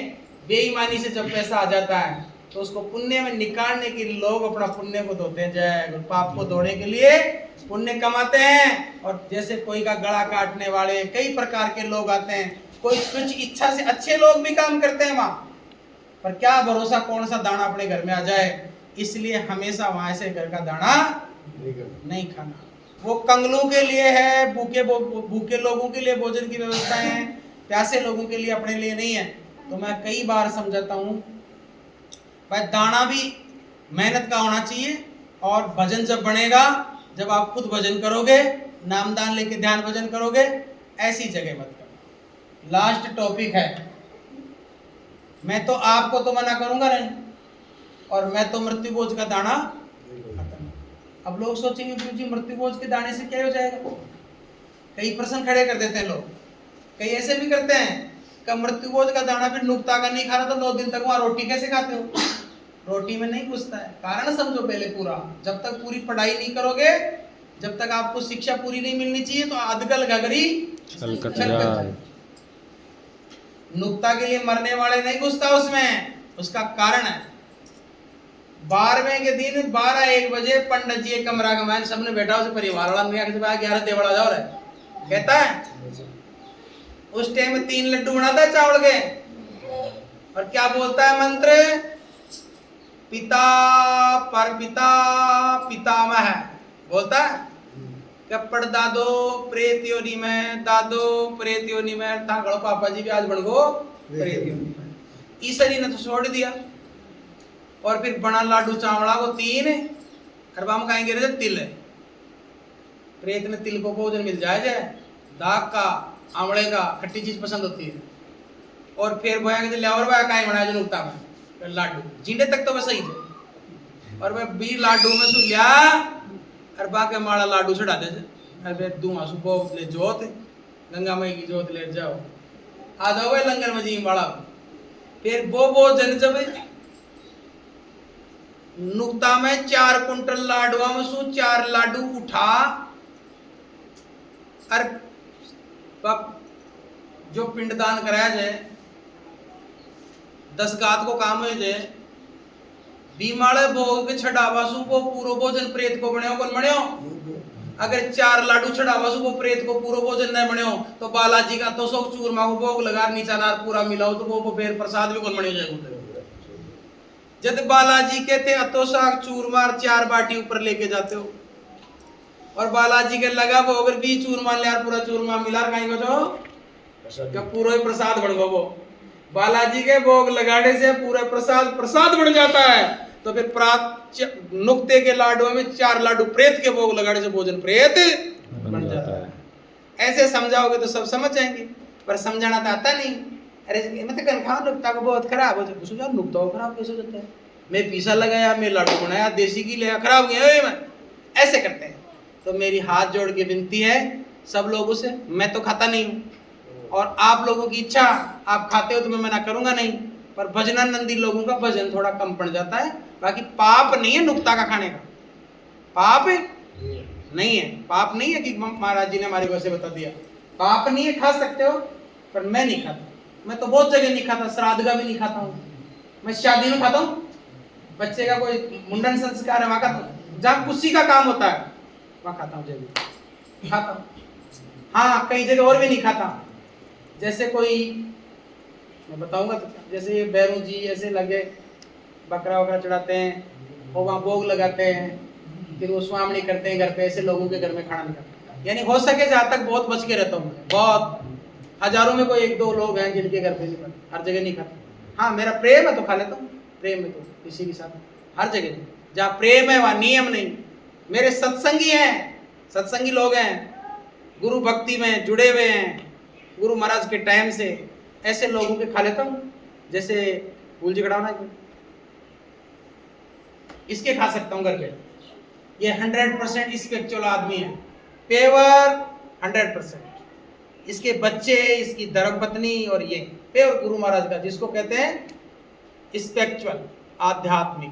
बैठ जाए, और भी बैठे हैं, नाम सबका नहीं बोलूंगा, पर जैसे ये है ऐसा जीव जो यहाँ पे हमारे को कोई अड़चन नहीं है। लंगर सेवा में बरोबर शरीर की मेहनत भी देता है, ये सेवा भावी आदमी है, पेवर गुरु महाराज का बड़ा। तो इसको कोई मोह माया, कोई दुनिया संसार, सिर्फ गुरु के अलावा इनको कुछ नहीं चाहिए, ऐसे हम पहचान लेते हैं। ऐसे कोई जीव होता है, तो ऐसे लोगों के। और आपको ये भी पता है कि संत हर जगह खाना नहीं खाते हैं, खाते हैं वो, पर वो अपना हिसाब किताब देख कर कहाँ पे सही है। तो गुरु महाराज के चरणों में बैठने वाला दास। और वैसे मैं बोलूँगा क्या, आज की दुनिया में तो 90% लोग मेरे पास मंदिर में आते हैं, वो कहते हैं महाराज मैं बिजनेस करता हूँ। तो क्या करता है? ये करता हूँ। महाराज जी मैं एक प्राइवेट नौकरी करता हूँ। क्या करता है? कि ये करता हूँ। कितने रुपए कमाता है? कि 30,000। पर गुरु जी 60,000 पड़ जाते हैं। मैंने कहा नौकरी में तनख्वाह 60 है, 30 है तो 60 काहे के पड़ते हैं? बोले बेईमानी करता हूँ। अब वो 30,000 जो बेईमानी के पैसे आ रहे हैं, ऐसे पैसे में बरकत नहीं होती। नहीं हो। कम कमा लेना, कम खा लेना, लेकिन बेईमानी का पैसा। पर अब दुनिया क्या है, पहले 100 में से 10 लोग खराब थे, 90 सही थे, तो उनके पक्ष में रहते थे। अब बेचारा पूरा 90 में येना ही होगा, फिर कुणा बड़बड़ भाई सारा में येना ही था, 10 सही बचे हैं, तो वो 10 लोग चाहिए मुझे, वो 90 नहीं चाहिए। जय गुरु। एक ये सब चीजें अगर आपके जीवन में, अब आपके समझ में कब बैठेगी ये बातें, हमारे रूल रेगुलेशन को फॉलो करना चालू कर दोगे, नाम दीक्षा मिल जाएगी, ध्यान भजन सुमरण करना चालू हो जाएगा। जब भयंकर से भयंकर घर में पीड़ा आएगी, और जब उसकी जरूरत को ठीक कराने के लिए गुरु आश्रम पूछेगा, और जब गुरु उस चीज को ठीक करेगा, और जिस दिन तुम्हारे समझ में आएगी कि वास्तविकता में क्या सच्चाई, तो ये मेरा मार्गदर्शन सत्संग, ऐसी चीजों पे आपको चलना है। कुल मिला के जितने नियम आप लागू कर सकते हो अपने जीवन में उस तरीके से करना, पर किसी का दिल मत दुखा देना। और ये जरूर कह देता हूं, मरने से पहले सबको महसूस हो जाती है बातें जो हम बता रहे हैं ना, जिंदगी में जी लो जिंदगी, कोई दिक्कत नहीं, पर शरीर छोड़ोगे उससे पहले आप खुद बता दोगे कि आपकी बात सही थी, माने नहीं थे, कोई साथ है। एक आदमी था, उसके 3 बेटे थे, उसने कहा भगवान को नहीं मानता मैं। एक दिन उसका बेटा मर गया, तो रो लिया धो लिया, ठीक हो गया। फिर पूछा भगवान को मानता है? बोला नहीं, भगवान को नहीं मानता। मत माने। दूसरा बीमार हो गया, तो बोला भगवान बचा। अब मैं मान रहा हूं तेरे को, बचा ले। नहीं बचा,